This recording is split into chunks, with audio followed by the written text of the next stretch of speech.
parlementaire bi dañu décider ñëw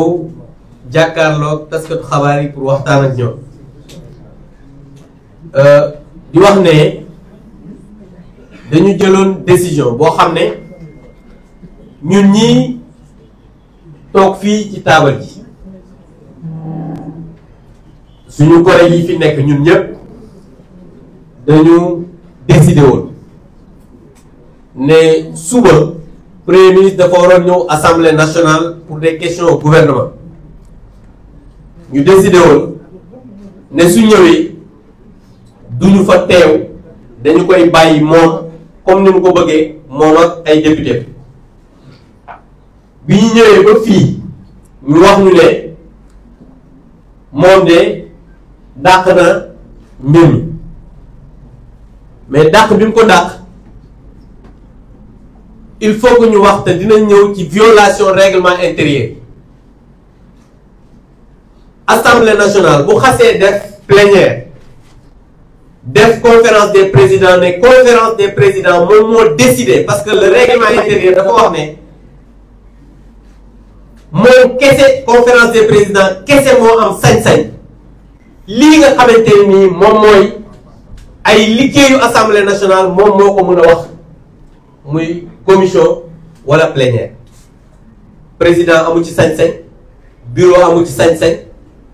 kenn amu ci sañ-sañ ku dul conférence des présidents moom moo décidé woon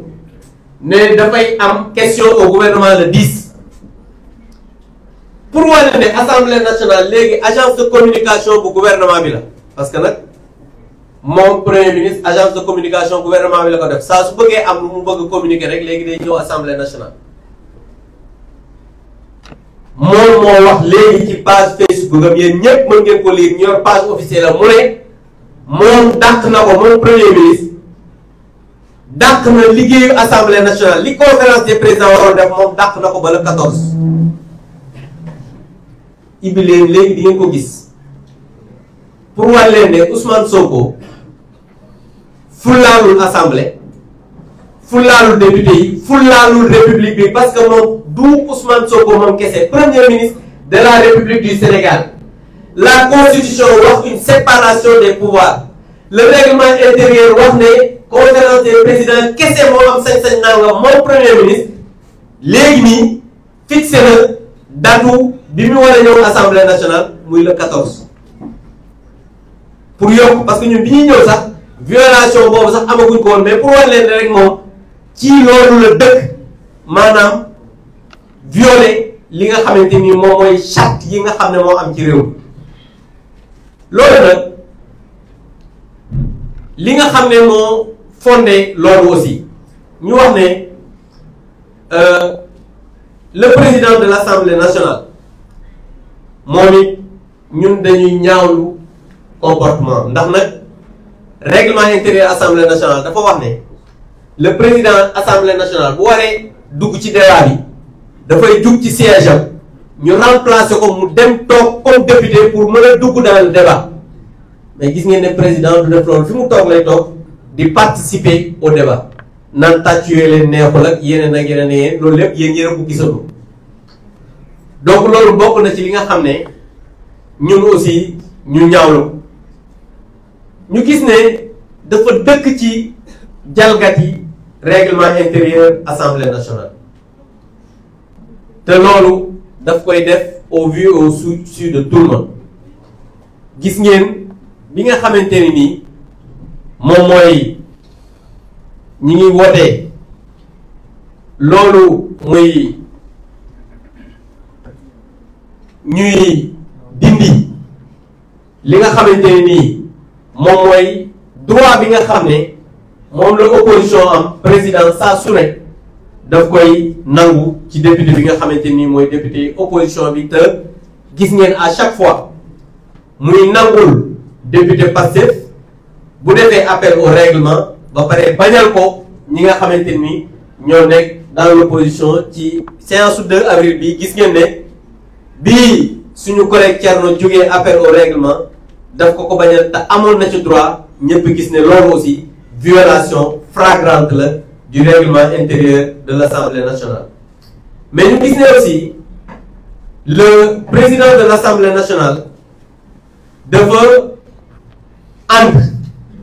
ak gouvernement bi ak premier ministre ci jàngati règlement intérieur bu Assemblée nationale. ñu gis ne fii suñu collègue bu déposé proposition de loi ñoom ñu xam ne proposition de loi boobu amul dara loo xamante ne nii tax na ñu mën a dàq loolu ñu ne dafay indi ay conséquences pour indi ay finances parce que règlement intérieur dafa wax ne proposition de loi bu fekkee dafay indi ay ressources yu bees député bi dafa war a proposer fan la ñuy jëlee ressources yooyu mais ku ne xam ne abrogation bi nga xamante ni moom la Thierno proposé woon amul benn ressource nouvelle bu muy indi ñoom koy li indi ressource nouvelle mooy seen interprétation bi ñu def te loolu gis nañ ne am na article boo xamante ni sax dafay indi ay finances mais ñoom pour violer encore règlement intérieur non seulement ñu dàq loi bi mais ba fi ñuy wax ak yéen amul benn bind wala bataaxal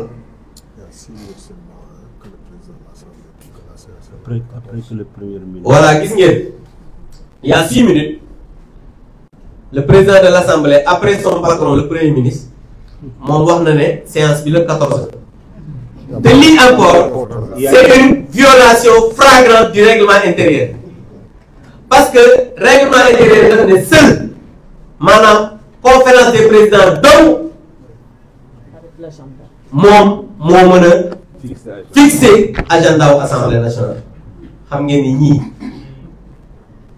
ñii ñoo yor réew ñun premier ministre bi nga xamante ni moom dañ koo nommé ki ñu fal muy deuxième personnalité de l'État premier ministre moo annoncé ba pare. voilà gis nga article 19 alinéa 2 dafa ne seule la conférence des présidents fixe le calendrier des travaux en commission et en séance plénière de l'Assemblée nationale. xam nga lii dafa leer nañ mais ñun malheureusement yàlla naka noonu ay njiit yoo xamante ni ci violer règlement intérieur ak violer constitution ak violer ay textes ak règlement.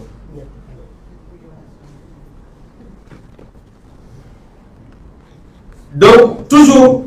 pour été li nga xamante ni moom la ñuy wax tey jii nag ñu gis ne le 2 avril bi passé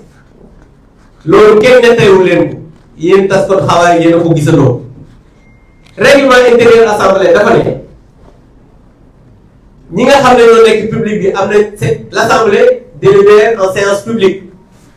maanaam ku mu neex mën nga ñëw seetaan waaye ñi nga xam ne ñoo nekk ci public bi amuñu droit manifester bruyamment maanaam waruñu yëngu waruñu tàcc waruñu wax déet waruñu wax waaw d'accord nañu wala parce que seen yoon nekku ci ñoom dañu ñëw pour seetaan ñu ne yokk ci ne ku ko def président assemblée nationale dafa war a wax force de défense et de sécurité yi ñu génneel gis ngeen téléphone aussi amuñu droit utiliser seen téléphone portable di filmer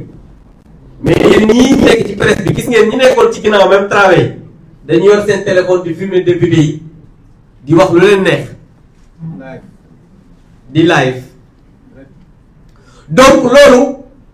violation flagrante bu règlement intérieur assemblée nationale te président El Malick Ndiaye ci la dëkk dégg ngeen ko mu wax ne bi ñu protester mu ne tàccu yi moo neexul waa opposition loolu yéen ñëpp dégg ngeen te ñun jàpp nañ ne ñun assemblée nationale comme ni ko Anta waxee keroog ne ko man du ma xuloo ndax dama civilisé ñun demuñu assemblée nationale pour xeex ak xuloo ñun dañu faral en toute responsabilité le député est élu au suffrage universel direct comme ni ñu falee président de la république ne ko dama bëgg nga dem toogal askan bi ci assemblée nationale penc ndaw réew ñun nekkuñu assemblée nationale di saaga comme ni ñu ko doon defee nekkuñu assemblée nationale di gàddu ay keesu élection comme ni ñu ko doon defee nekkuñu assemblée nationale di toj ay taabal comme ñoom ni ñu ko doon defee nekkuñu assemblée nationale di xuloo di xeex ba ay gendarme li ñu génne comme ni ñu ko doon defee ñun dañuy ñëw avec la force des arguments ak xam-xam bi nga xam ne yàlla may na ko ñii toog fii ñuy wax ak askan wi di voter des lois di contrôler l'action du gouvernement di évaluer des politiques publiques ak li nga xamante ni mooy la représentation muy les 4 yi nga xamante ni moom la ñu loi bi jox comme ay député mais ñu gis ne président assemblée nationale moom dafa dëkk ci violer le règlement intérieur de l'assemblée nationale. De surcroît ñu gis ne aussi wax naa ko léegi ay commentaires yoo xam ne président bi dafa dëkk di ko def te yoon may ko attitude boobu nag ci président Lamine Gueye ba léegi parce que assemblée nationale la am na ay président assemblée nationale yoo xam ne jaar nañ fi mais mosuñu gis président assemblée nationale bu ñàkk xam-xam ba mel ne kii fi ne président assemblée nationale bu ñàkk gis-gis ba mel ne kii fi ne président assemblée nationale buy violer tous les jours le règlement intérieur ba mel ne kii fi nekk loolu nag ñu jàpp ne Sénégal yelloowul loolu Sénégal war na dépasser foofu ci deuxième personnalité de l'État. C'est pourquoi nous expliquons au peuple ñuy expliquer population yi ne kii nga xamante ni moo jiite tey assemblée nationale na am retenue na jàng na jéem a xam waaye aussi na jéem a fexe am matu président assemblée nationale deuxième personnalité de l'État ndax loolu la ñuy xaar ci moom. ñuy demander aussi que ñi ngi koy may encore chance mu delloo ci xelam waaye aussi mu am dal parce que ñun ñëwuñu fi wala ñëwuñu assemblée pour def kenn noonu ñun dañ ñëw assemblée même bu fekkee ne bokkuñu xalaat bokkuñu gis-gis bokkuñu nu ñuy xalaate dañu war am xalaat yoo xamante ne nii suñu ci déggoo ñu mën ci waxtaan pour Sénégal mën a jëm ci kanam li ci des nag wax nañ ko sànq muy wàllu premier ministre loolu dafa bokk ci li nga xam ne taxoon nañu ne duñu dem ci kii parce que nag ñun assemblée nationale place su député la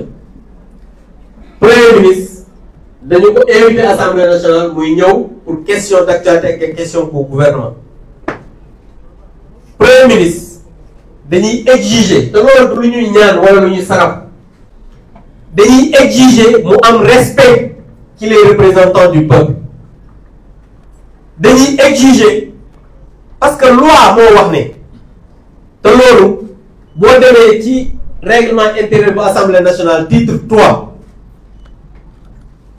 dafa wax ne une fois par semaine au moins des questions d'actualité adressées à des ministres xam nga loolu mosu leen koo gis ba ñu ñëwee léegi mooy chaque semaine question d'actualité war na mën a am adressée au ministre bokku la premier ministre bokku la question au gouvernement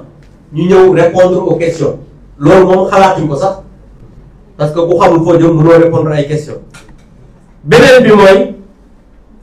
ñu ne par 15 war na mën a am aussi ay questions orales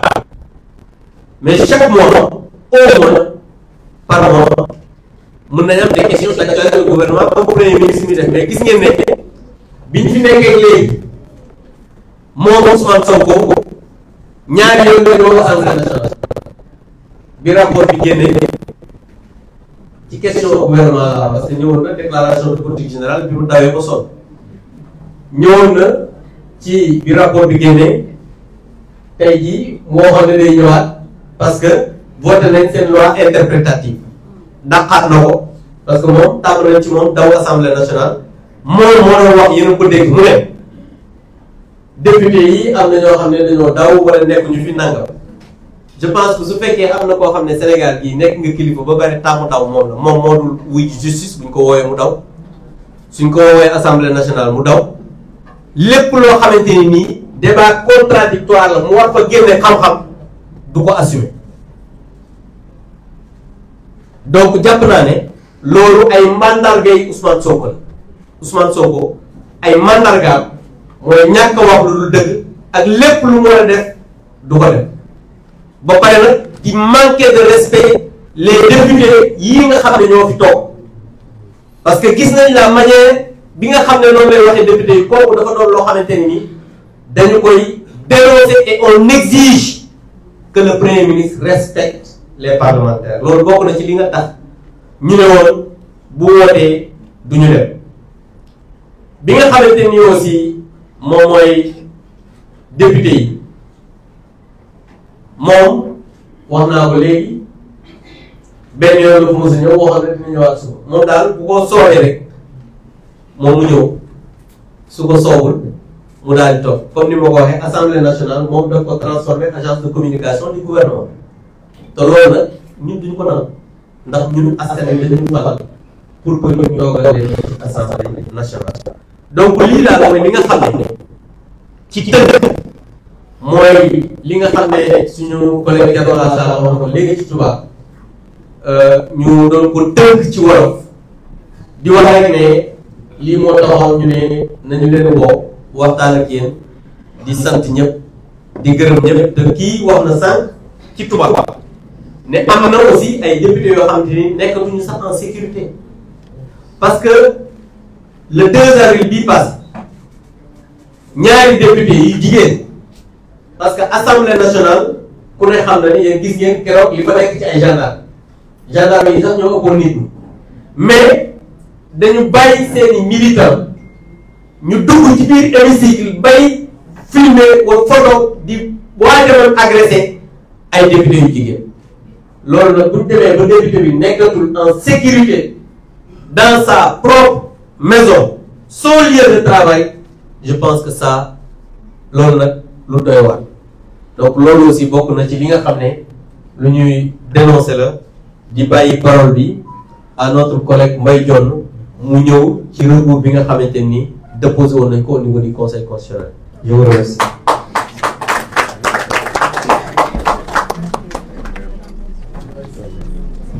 Voilà noonu dégg nga. xoolal say téléphone.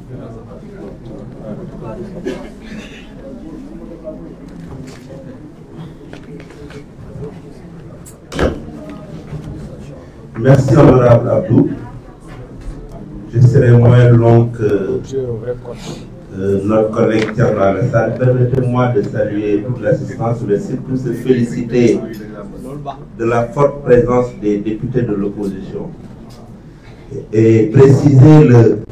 recours pour lequel je vais revenir sur les motivations en quelques lignes. Nous avions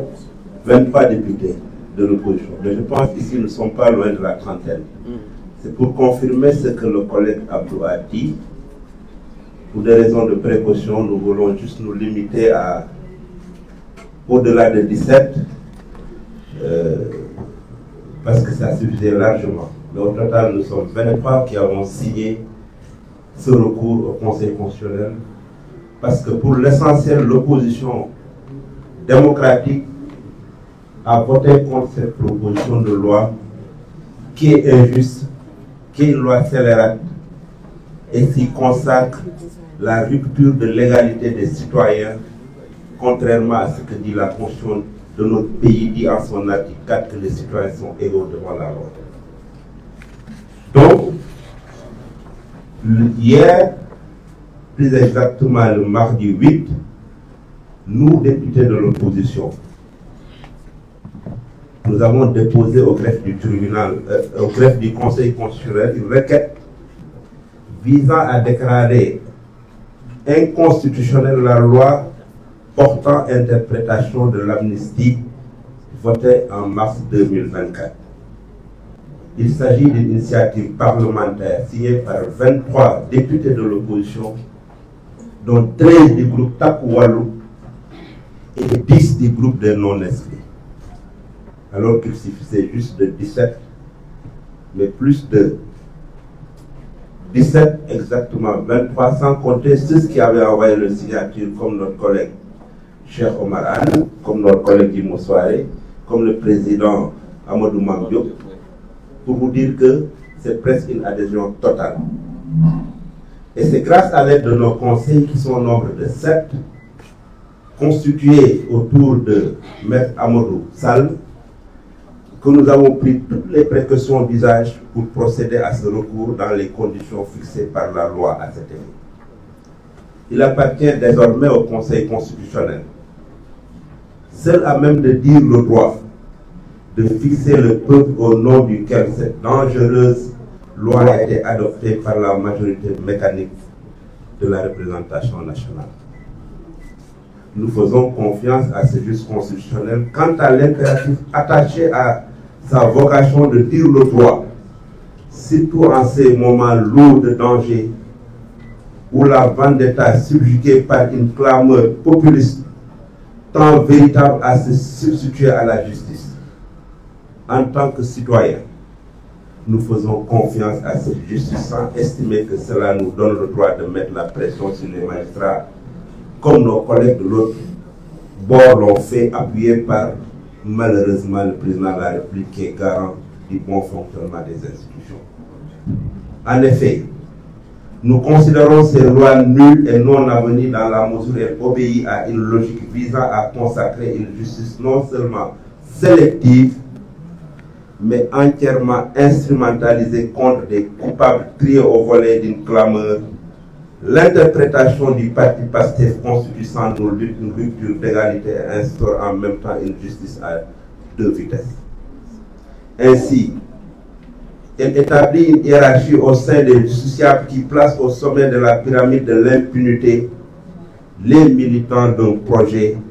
dont les premières senteurs portent les effluves d'un dessein funeste de destruction de nos communs vouloir vivre ensemble. Pire, cette loi, telle une chape de plomb, suspend au-dessous de nos forces de défense et de sécurité, orfèvre inlassable et vaillant garant de notre paix sociale, une présomption de culpabilité selon le narratif des clameurs populistes, les charges ou les décharges des crimes, délits et d'infractions retenus contre eux par les fédéraires du projet. C'est dire que par-delà cette démarche républicaine de saisine du Conseil constitutionnel, nous estimons que cette loi interprète notre conscience historique et collective et donc dépasse les parlementaires et représentants des peuples que nous sommes. C'est une affaire de l'ensemble du peuple sénégalais. Sous ce rapport, il revient à tout citoyen sénégalais d'interroger sa conscience historique, si tant est que nous soyons soucieux des valeurs cardinales de droiture et de justice dont nous avons hérité de nos aînés, et se demander s'ils acceptent que cette scélératrice soit adoptée à son nom. Alors seulement nous conviendrons tous, en tout cas, pour ceux qui estiment que cette hérésie ne devrait jamais figurer dans le corpus juridique de notre dispositif législatif et réglementaire, que la saisine du Conseil constitutionnel n'est que le début d'un long combat pour que cette loi scélérate et non pas une fin, parce qu'elle constitue un danger pour ce pays. Nous allons vous faire parvenir l'intégralité du recours qui a été déposé par nos conseillers et nous pensons très sincèrement que sur le fond et dans la forme, cette proposition de loi serait rejetée par le juge constitutionnel. Je vous remercie.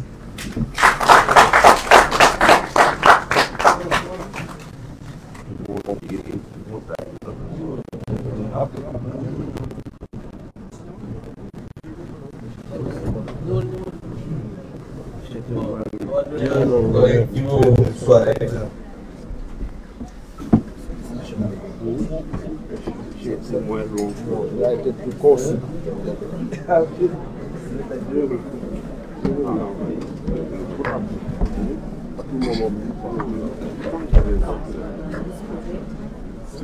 Je vous remercie, mes chers collègues, mesdames, messieurs. Assalamu alaikum.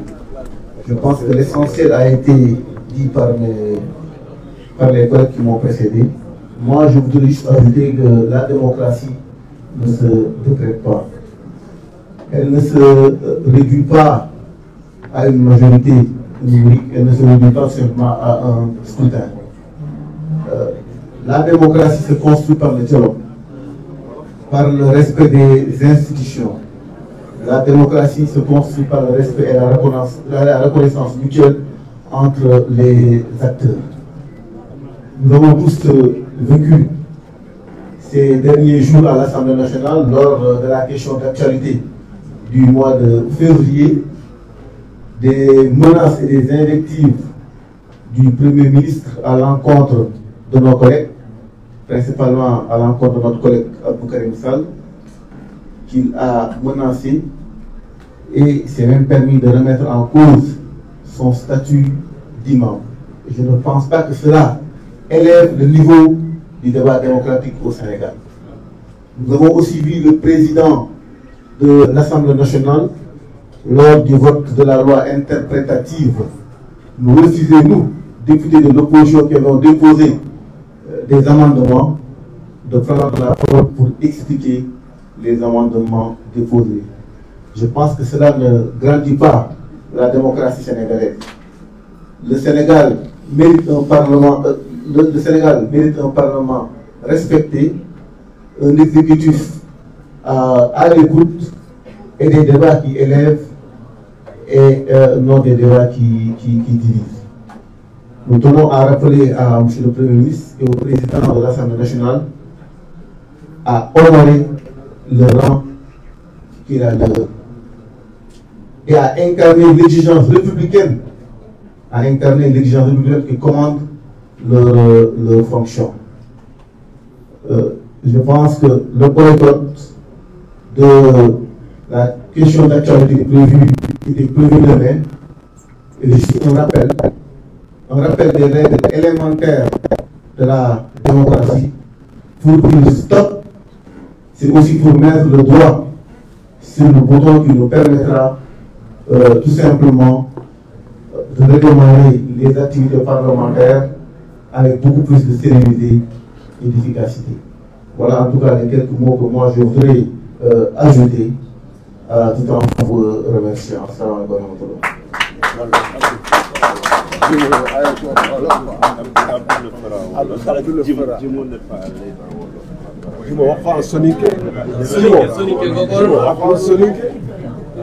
Maintenant, on va prendre 4 questions. Mais sànq rek pour wax tuuti rek ci ñaari minutes ci wolof suñu collègue Baye Diop wax na ko recours bi wax na ne bi ñu koy déposé 23 ñoo signé maanaam 17 rek lañ soxla woon ñu ne comme boo yemee 17 mën nañu wax peut-être signature bi baaxul ñu def 23 mais 23 yooyu signé mënoon nañu dem au-delà parce que li nekk fii mat na 30 wax naa ko sànq Cheikh Oumar Anne bu ngeen xawlee day mel ne nekku ci mais mi ngi nii toog Mame Diop ancien président de l'Assemblée nationale Amadou Mame Diop moom aussi da ngay gis turam nekku ci Djimo Soare bi doon wax léegi turam nekku ci donc pour wane ne c'est pas ñi bokk ñépp ci mbir mi ñoo signé maa ngi wax aussi dans la presse ñi ngi bind xam nga bu ñu defee liste ñu def Anta Babacar ñépp ñu ci topp booy déposé dañuy wax Anta Babacar et autres ñu bañ parce que nit ñi souvent dañuy wax ne yéen kat gis ngeen diw rek la ñu bind binduñu leen loolu terme juridique kese la mais recours bi ñun ñépp ñoo ko bokk ma Samba moomu ko ma Demba moomu ko recours de l'opposition républicaine composé de députés parce que foofu doo wax ne groupe bii sax moo dañ naan les députés doo leen non suivre loolu aussi baax na ñu leeral ko pour que nit ñi xam ko parce que suñu biir aussi lépp lu ñuy def dañ koy waxtaan donc mu wax leen ne recours bi am nañ yaakaar ne conseil constitutionnel dina rejeter lii nga xam ne mooy loi bi parce que loi bi ñoom dañu ko def te wax nañ leen ko keroog ngeen dégg ko ñoom li ñu bëgg mooy ñenn rek la ñuy viser mooy les forces de défense et de sécurité te ku ne xam na ne les forces de défense et de sécurité am na jamono boo xam ne bu ñu nekkuloon ci réew mi tey jii du ñu toog fii di def conférence de presse loolu ñooñu dañ leen a war a wormaal ñooñu dañ leen a war a jox cër ñooñu dañ leen a war a jox kiiraay ñooñu dañ leen a war a di leen célébrer comme on a fait le 4 avril mais ñooñu politique guñu te ku leen dugal ci politique yaa ngi def musiba moo tax ñu jàpp ne loi bi ñun en tant que représentant du peuple dañ ko waroon a attaquer te loolu la ñu def au niveau du conseil constitutionnel ba pare nag ñu am sañ-sañ yaakaar ne conseil constitutionnel dina lii nga xam ne mooy loi parce que même sur la forme waxoon nañ leen ko cette loi n'est pas une loi interprétative ils n'ont pas déposé un amendement c'est un contre-projet qu'ils ont déposé mais comme ñoom dañoo juum nanguwu ñun dañoo juum parce que ñoom seen bopp xam ñu dara gis ngeen leen chaque fois dañuy def loo xamante ne nii mbiru amateur loolu nag fañ ko waroon waxee wax nañ ko fa Mbaye Dione wax na léegi pourquoi ñu yaakaar la nga xamante nii moom mooy loi bi conseil constitutionnel dina ko rejeter parce que jàpp nañ ne ci forme bi comme ci fond bi les arguments yi nga xamante ni moom lañ jox conseil constitutionnel jàpp nañ te mën ci sukkandiku pour rejeter loi boobu donc léegi dañuy jël 4 questions rek ci confrère bu dee am nañ ay questions bien sûr hein c'est bon voilà yéen de ñu ngi leen di sant di leen gërëm vous êtes de très bons journalistes voilà on va donner à la présidente qui voulait Aïssata qui voulait dire un mot. Madame Faye.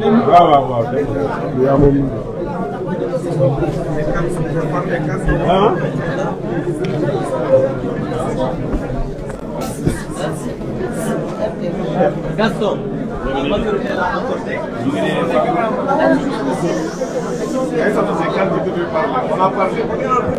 Ah donc je laisse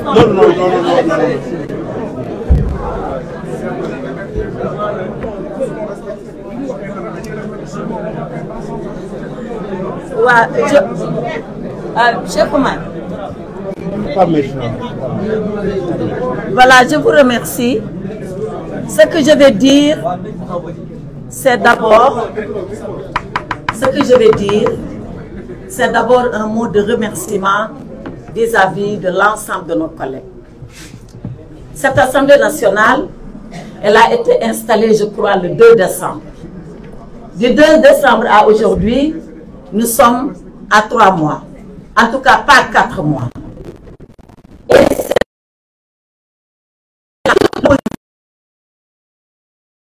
comme d'un seul homme se met debout pour faire face à ce qui se passe. Mais alors, qu'est-ce qui nous a amenés, nous tous, à être ensemble? Ce qui nous a amenés à être ensemble, c'est le danger qui est en train de guetter le Sénégal. Parce que si l'Assemblée nationale, comme on l'a dit, si on laisse cette institution s'affaisser, si on laisse cette institution être à la remorque de l'exécutif, si on laisse cette institution être banalisée à tel point qu'elle ne représente plus ce qu'elle doit être dans une démocratie et dans une république, alors nous en serons les responsables. Voilà la raison pour laquelle nous tous ensemble, nous avons décidé d'être là pour prendre le peuple à témoin. Alors, vous n'avez pas posé la question, mais elle va naturellement venir à votre esprit. Quand est-ce qu'allons-nous arrêter le boycott? Personne n'a demandé ça, non? Mais vous devez penser à ça. Quand est-ce que le boycott va s'arrêter? Ce boycott-là, nous l'avons fait et tous les orateurs qui m'ont précédé l'ont dit à titre d'avertissement. Mais nous allons continuer le travail parlementaire pour lequel nous avons été élus. Nous allons retourner à l'Assemblée nationale quand il s'agira de voter les lois et d'en discuter au préalable. Nous retournerons à l'Assemblée nationale quand les ministres viendront et que nous devons contrôler leur activité. Nous retournerons à l'Assemblée nationale parce que nous ne devons pas et nous ne pouvons pas fuir notre responsabilité d'élus.